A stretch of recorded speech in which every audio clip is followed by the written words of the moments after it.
బాబు గంట సేపటి నుంచి కుక్కపట్టి ఏడుస్తున్నాడు తెలుసా? ఏడిస్తే నన్నేం చేయమంటారు? ఇంట్లో ఆంటీ ఉందిగా. ఆంటీకి జ్వరం.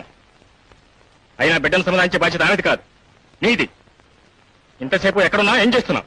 మిసెస్ అరుణామూర్తి ఇంట్లో ప్యాక్ ఆడుతున్నాను. ప్యాకెట్? ఎప్పుడు చూసినా ప్యాకెట్లు, క్లబ్లు, సినిమాలు. బిడ్డ తెలియదు, ఆ మాత్రం బాధ్యత లేదు. బిడ్డ బాధ్యత నువ్వు కాబట్టి ఎవరు చూసుకుంటారు? నేను వచ్చి 2 గంటలైంది, కాఫీ ఇచ్చేవాళ్ళు లేరు, బూట్ తుడిచేవాళ్ళు లేరు, సూట్ ప్రెస్ చేసేవాళ్ళు లేరు. పార్టీకి టైం అవుతుంది. లేకపోతే నౌకని పెట్టుకోండి. నన్ను ఇంట్లో కూర్చుని మీ బూట్లకు పాలిష్ చేస్తూ మీ బట్టలు తూతూ ఉండమంటారా? ఇంటి ఎల్లారికి అది పరువు తక్కువ పనేం కాదు. అయినా 24 గంటలు మనతోనే ఉండే పని మనిషి పెట్టుకునే స్తోమత నాకు లేదని నీకు తెలుసు. నా జీతం నెలకు 1000 రూపాయలని కూడా నీకు తెలుసు. తెలుసండి, మనది గొర్రెతో ఒక బ్రతకని తెలుసు. ఎన్ని జన్మలెత్తినా మీకొచ్చేది ఆ ముష్టి 1000 రూపాయలని కూడా తెలుసు. ఏ మా డాడీ హెల్ప్ తీసుకోమని ఎన్నిసార్లు చెప్పాను? ఆఫ్టర్ ఆల్ మా డాడీ కార్ డ్రైవర్కి ఇచ్చి జీతం పాటలేదు మీ ఆదాయం.